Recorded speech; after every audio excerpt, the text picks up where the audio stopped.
So I'm going to bore you again, and I will discuss what I discussed in discussion in the, just to have it recorded, we will discuss current and resistance. This is a really quick chapter, so I should be done with the whole chapter, and then we will start chapter 28, which is fundamentals of circuits. Okay.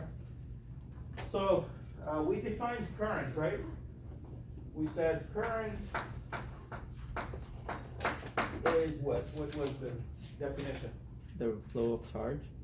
The flow of charge, huh? So it's, how do I quantify it? It's charge divided by Unit time. Yeah, charge over time. As usual, nobody likes to write a full word, so you give it a symbol. And that symbol is I. And charge over time, delta Q over delta T. Or if you have like a current as a function of time, or charge as a function of time, the way it flows, it would be dq dt, right? dq dt. We said the units are, well, charge over time. So coulombs per second.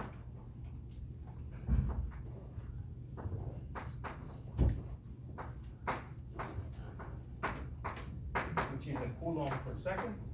And it's also known as an ampere. An ampere. Okay.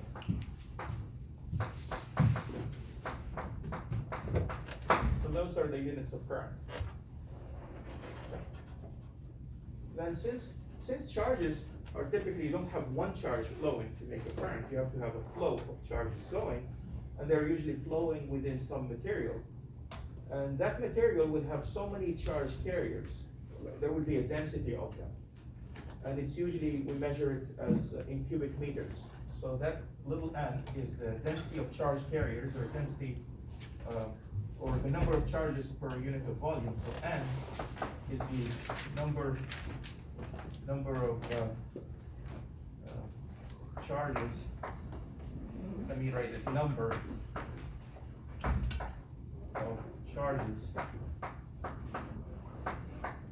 per unit of volume. Per unit of volume.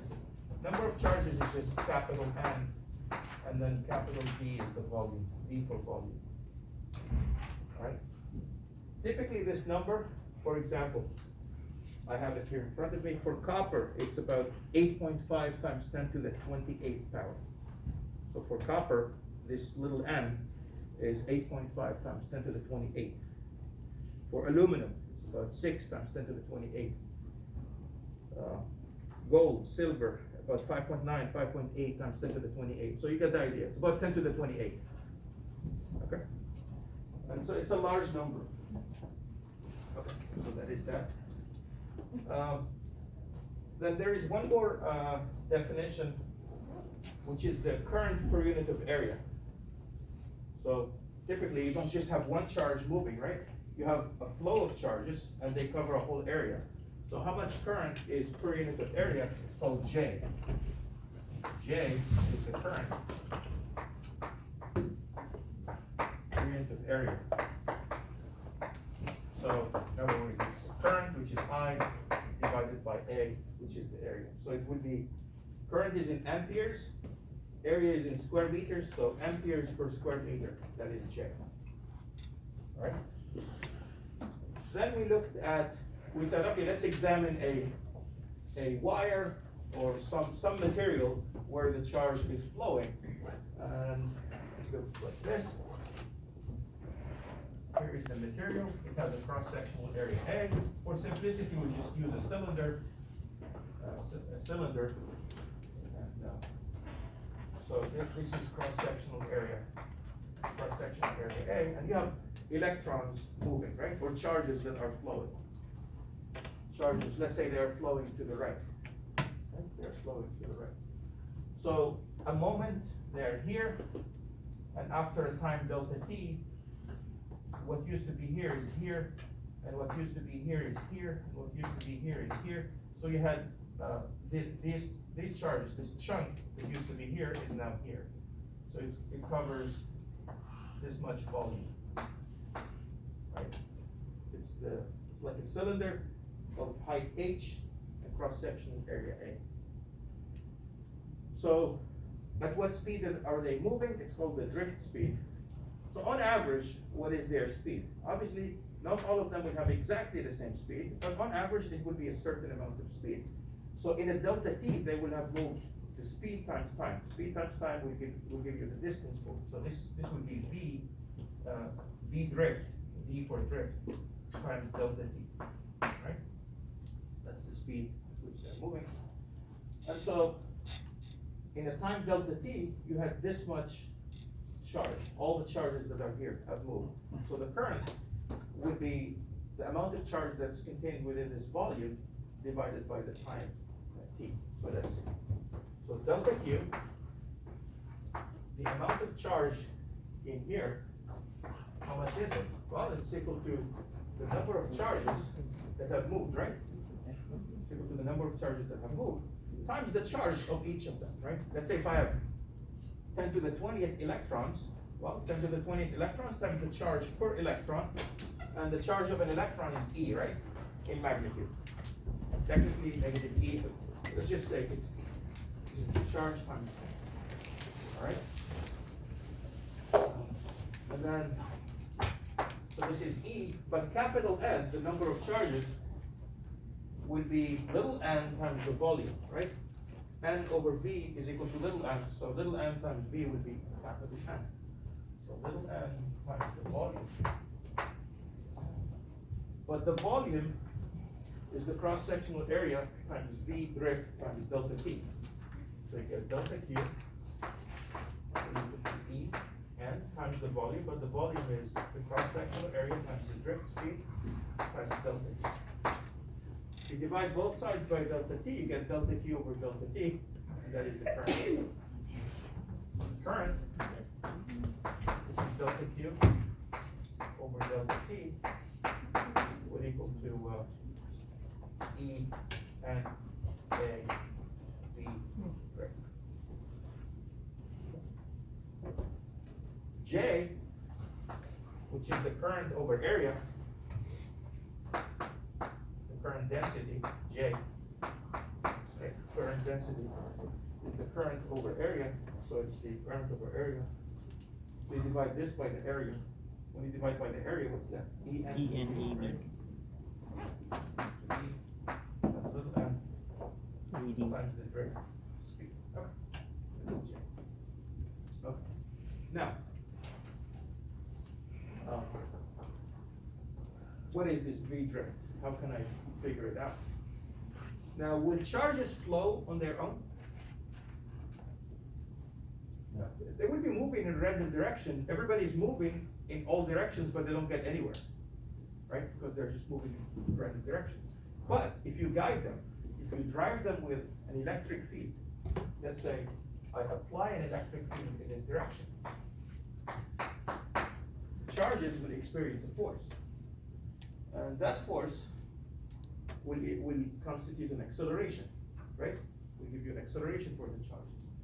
And so then they would have a certain definite velocity this way. In addition to their random motion, they will have a definite velocity to the right. So what I'm going to use is kinematics. I know that the velocity of a charge, the velocity is whatever the velocity initially is, plus the acceleration times the time, right? Plus the acceleration times time. But the acceleration is force over mass. So you would have, this is the initial plus the force divided by the mass times the time. But the force on a charge in an electric field is the charge times the electric field, right? Q times E is the force. So this would be the initial plus the charge. Since the charges that are moving here, we're saying they have magnitude E, so just E times the electric field divided by the mass times the time. That's the velocity as a function of time. Now the problem is they don't move. I mean, if they move uninterrupted, they will just accelerate, right? And their speed gets larger and larger. But they don't just move. eventually what happens to a charge? If it moves, it's moving. It has some neighbors. It will collide with its neighbors. And when it collides, it bounces. Either bounces back, bounces in this direction. It goes in some random direction. And it will go with some initial speed. So this V initial is random, some random number. And if you average it, you will get 0. So on average, this V initial will just be 0 on average, because you have negative ones, you add them to the positive ones, in all directions, it adds up to 0. So we want to average it, so V average, these brackets stand for the average, will equal to V initial average, right? And this is going to be 0, plus the E capital E over M times the average time. Notice I didn't say the average of these, because a constant, its average is itself, right? Because it's constant. Okay, now the average of this is the drift speed. So if I average it and take its magnitude, I will get the drift speed. Drift. Again, this is 0, because it's random. And it's equal to, I'm just taking magnitudes now. The magnitude of the electric field is capital E, just E without the vector sign, and then the mass. Now, this average time is the time between collisions, how long it takes to collide before its collisions. And it's usually given the symbol tau. And that tau looks like this. Someone asked me yesterday, what is that arrow? It's not an arrow, sorry, that's as well as I can draw it, but it's tau. It's supposed to be a Greek symbol.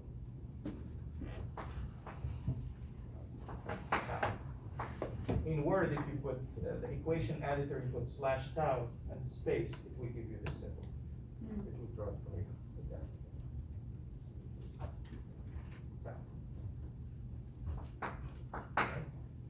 So that's the drift speed. Now you go back and you substitute the drift speed in the current or in the current density and see what you get. So let's see what we have. The current becomes what? If you substitute little e, capital E over M times tau in here, you will get little e that multiplies this little e becomes E squared. So you have an E squared, and then you would have N, you would have the area, you would have the electric field, you would have the mass. Yeah. And for J, you would have just the current divided by the area, so the E squared N over M. E for E. And the electric.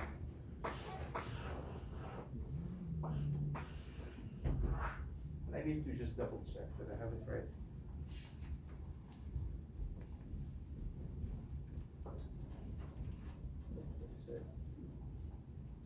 E squared and tau over M. Oh, I forgot tau, right? Yeah. Okay. Tau. And here too, forget a tau. Tau.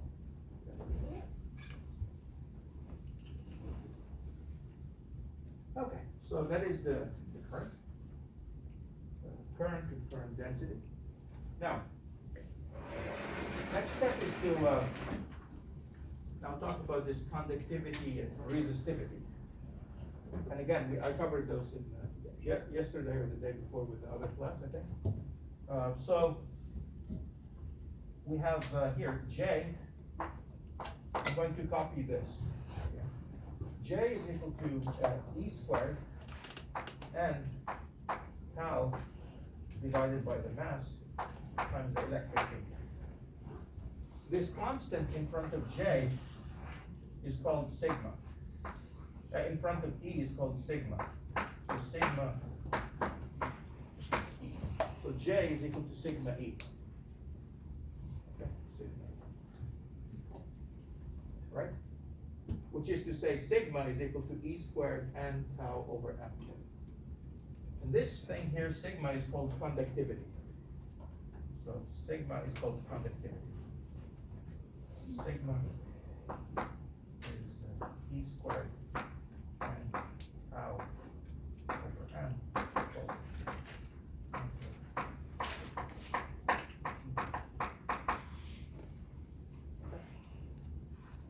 you can flip this expression, you can solve for E in terms of J.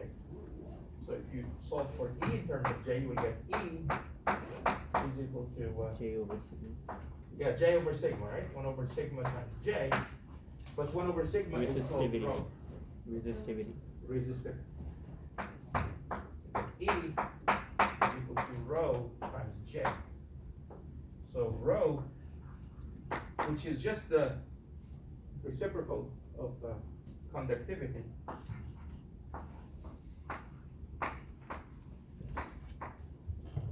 it's called resistivity.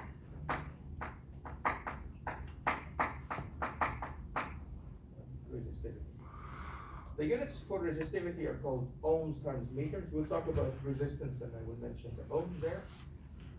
And so, conductivity, if the material is a conductor, sigma would be very large.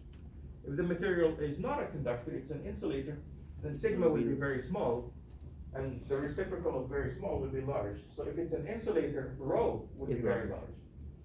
large. And if it's Sigma a is conductor, rho would be small, right? So Sigma. here are some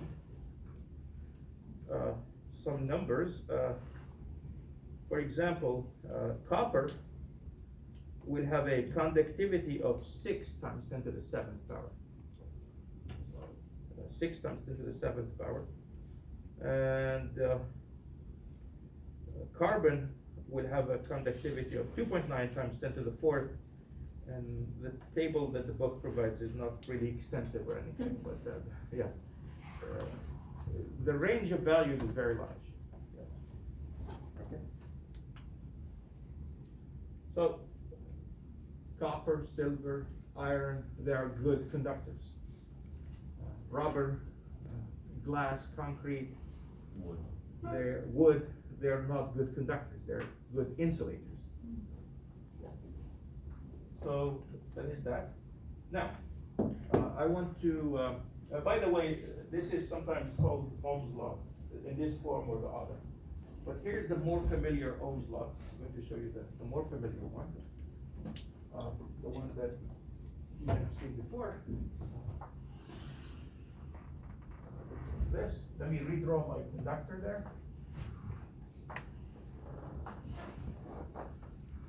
Let's say the distance from here to here is capital L, and I have an electric field. The electric field is in this direction. That's the electric field, it's in that direction. The question is, what's the potential difference between here and here? Which point would have the higher potential difference? Since the field is uniform, then you know that the delta V, let's say this is 1 and this is 2. Okay? Just want to show you something. It's equal to minus the integral from 1 to 2, right? From point 1 to point 2 of E dot dr. But dr is in the x direction and E is in the x direction, so their dot product is just E times dx. And since E is constant, it would come out of the integral, so it's just E times x, if you like. And then, so you will get minus E times dx, sorry. So you get E, and then the integral of dx is 1, or x, sorry, is x evaluated between 1 and 2, so it's x2 minus x1. And x2 minus x1 is L, right? Mm-hmm. So you get minus E times L. So L is the length, so it's a positive quantity. E is the magnitude of E, so it's positive. So delta V is negative, right? So it means this point 2 has a voltage that's lower than point 1. By how much? It's lower by minus EL. EL. E times L is the potential difference. Okay? So I would just call EL just the voltage. Okay? And it's understood, if I go from here to here, the voltage drops. If I go in the direction of the current, the voltage drops. It becomes less. The current goes from high potential to low potential. Just water, like water, flows from high to low, or anything affected by gravity usually goes from high to low. Same thing here. If you go in the direction of the current, it's what? Low, the potential Low drops. potential. If you go in opposite direction to the current, the potential increases. And I will refer to this later. Okay. So let me just call, I will just call V equal to E. It's just the magnitude of that. All right, so let me look here at this one here. So let's start with this one. I will have E is equal to rho times J, right? Rho times J. I'll multiply both sides by L. So we get E times L is equal to rho times L. But what is J in terms of current? I over A. I over A, yes. J is I over A, right? I over A. And so I get, left side is V. Left side is V. Is equal to rho L over A, rho L over A, times I. Equals IR. And this quantity is called what? System? Resistance.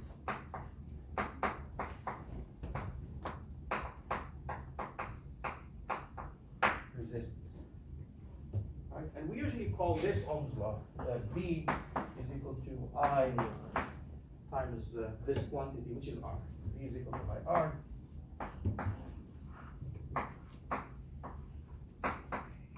Ohm's law. The units of resistance are, well, if you solve for R, you get V over I. Right? V over I. So units Volt per ampere.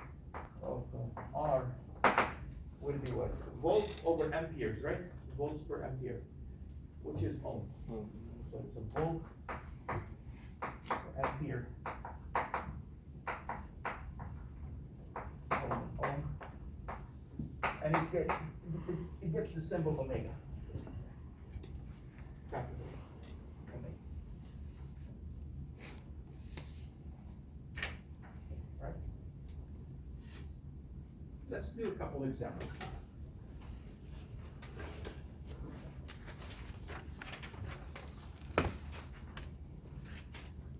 Just to put all this together. So, example. Suppose you have a current, a 1 ampere current, a 1.0 ampere current flows through a 1.0 millimeter diameter wire.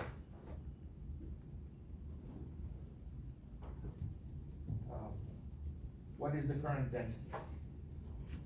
What is the current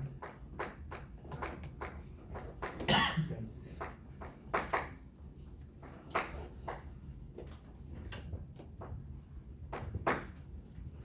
And then if N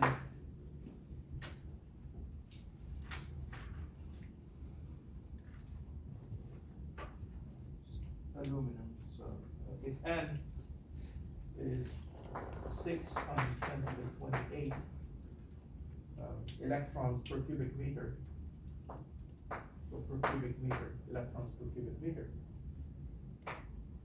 find V drift, find the drift speed, okay, find the drift speed.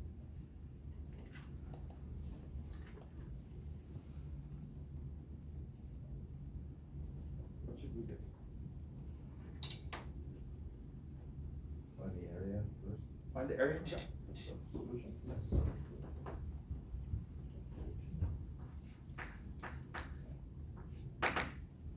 Area? It's pi r squared, right? I'm sorry, R here stands for radius. not resistance, right? Pi. Radius is 0.5 millimeters, right? The diameter is 1 millimeter, so 0.5 millimeters, yeah. Millimeter is 10 to the minus 3 meters, and don't forget to square. Okay. So let's do that. Can someone help me with this? Preferably you can give it to me in scientific notation.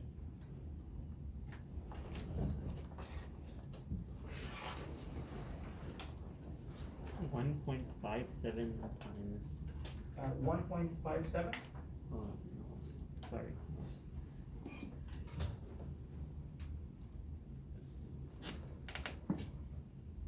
Oh, it would be less than that. 0.7, 0.8 Okay. times 10 to the power minus 6. Times 10 to the power minus 6. So it would be what? 8 point something times 10 to the minus 7, right? Yes. Yes. Can you give me a couple decimals? I got 7.8. I got 7.85. 7.85 times 10 to the minus 7? Yeah. Mhm. Okay, I'll take that. 7.85 times 10 to the minus 7 square meters, isn't it? And so we find J. So J is the current over area, right? We have the current, it says 1 ampere. So it's 1 ampere over this.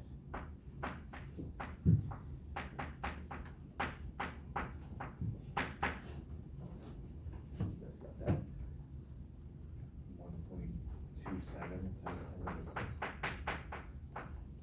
Thank you. Amperes per square meter. Sounds good.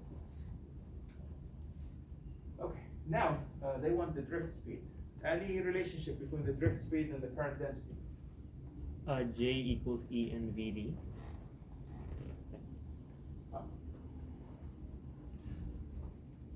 Oh yeah, yes. J equals to E and VD, yeah, we're referring to this. J equals to E and VD, yeah. So use J, E, and V drift. So the drift speed would be J over E times N. J is 1.27. Times 10 to the 6th power. What's E? 1.6 times 10 to the power minus 19. 6 times 10 to the minus 19. And then N is given, right? It's this number.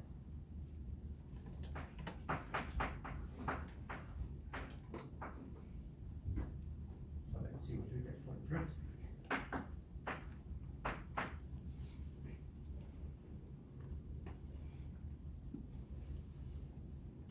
One point 3.2 times 10 to the negative 4. 10 minus 4, thank you. Yeah, so it's tiny. So that's like 0.132 millimeters per second. Not even a millimeter in a second.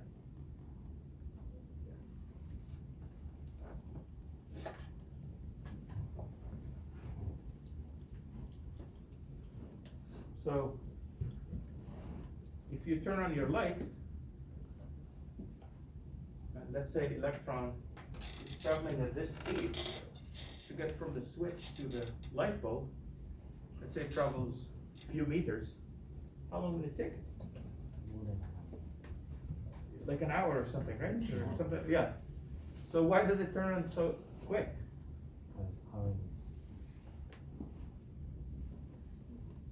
It's the electrons that have to travel.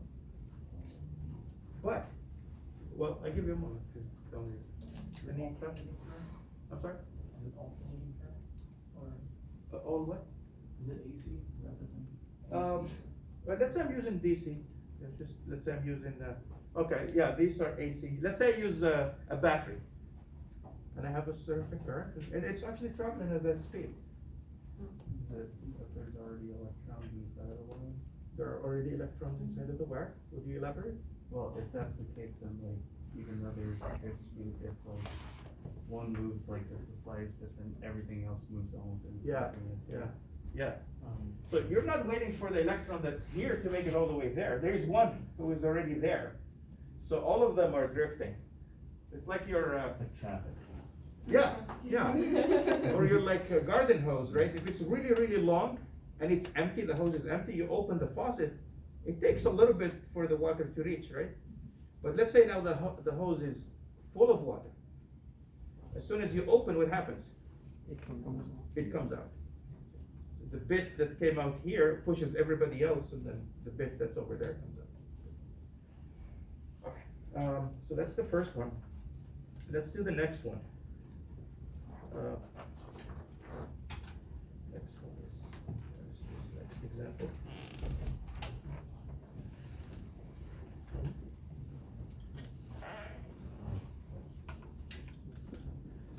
Let's say I have a 2 millimeter diameter aluminum wire, so the same end.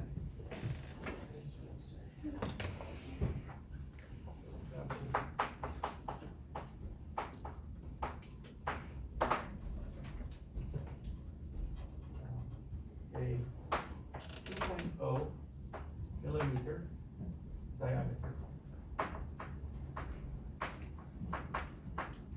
aluminum. Aluminum, so you're supposed to, since it comes from the book, you're supposed to go to the table and look up what information you need for aluminum. So let's see what we need. So it carries, aluminum wire carries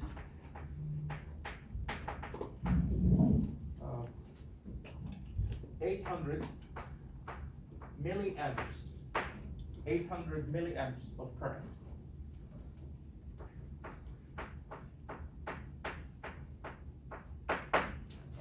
The question is, find the electric field. Okay. So, any relationship between electric field, current, maybe current density?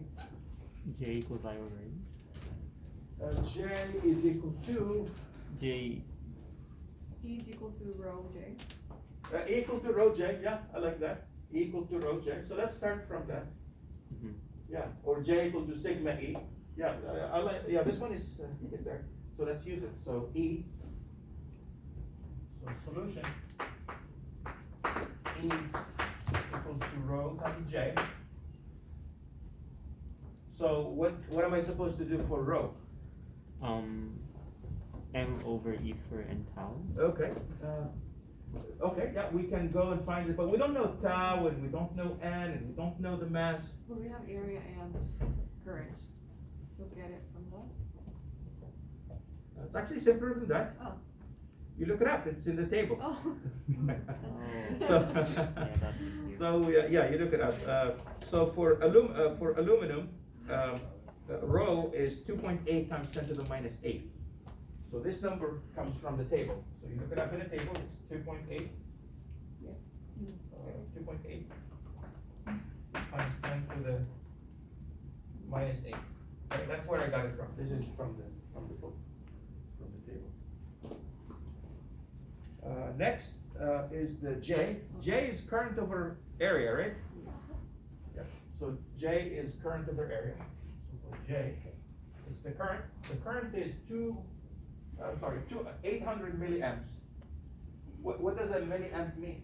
10 to the power Is minus it 3. 93? 10 to the minus 3, so it's 0.8 amps, right? This one is 0.8 amperes divided by the area. The area is pi r squared. 3.14. 3.14 milli. It's one.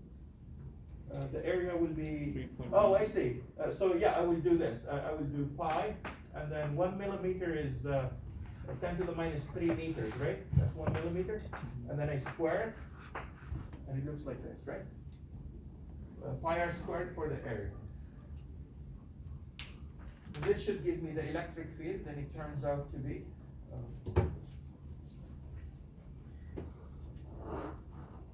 0.0073, according to the answer here.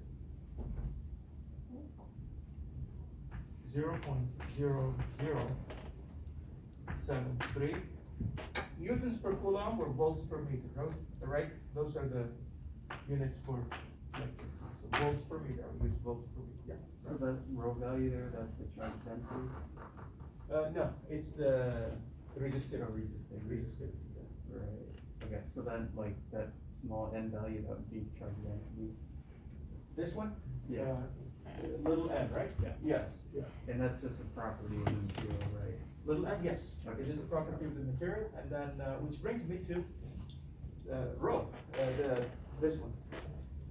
Resistivity and conductivity, those are also properties of the material. And, again, similar to the, you just used the word density also. Density is a property of the material, so I emphasize rho is like, let's say the density of water is 1,000 kilograms per cubic meter. If you have very little water or you have lots of water, it's still 1,000, right? Kilograms per cubic meter. However, the mass of the water depends. If I have a gallon of water, the mass will be about 4 kilograms. If I have, 1 cubic meter of water, that's 1,000 kilograms. But their density is still the same. The density is a property of that material. It doesn't depend on how much you need, how much you have, how much of that material you have. So resistivity is a property of the material. So for aluminum, resistivity is 2.8 is this, yeah, 2.8 times 10 to the minus 8. But resistance, on the other hand, resistance, it's the resistivity times the length of the material and the cross-sectional area, so it depends on how you shape your material. So if you have a copper wire that's thick and not very long, it will have very low resistance. If it's very thin and extremely long, then it will have very high resistance, because rho is a property, so that's a constant. If you take the length L, if L is very large and A is very small, then R will be very large. Okay. So let's do a conceptual question. Let's say I have a material here. Okay. Let's say I have a material.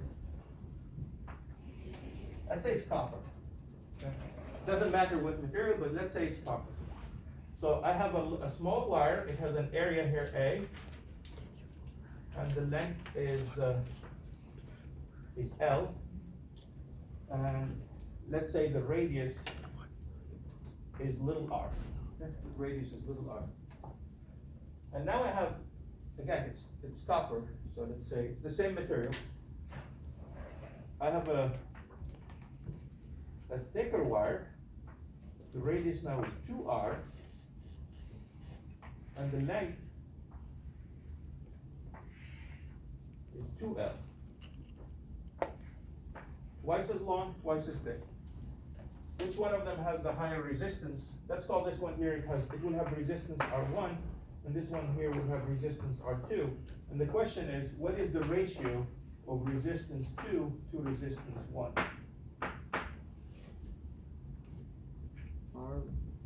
R1 will have higher resistance. R1 will have the higher resistance. And I think I agree. And how did you predict that? Because since the area is lower, there will be more collision probability. Okay. But it's shorter. The shorter length. Yeah. Are they the same? We'll have to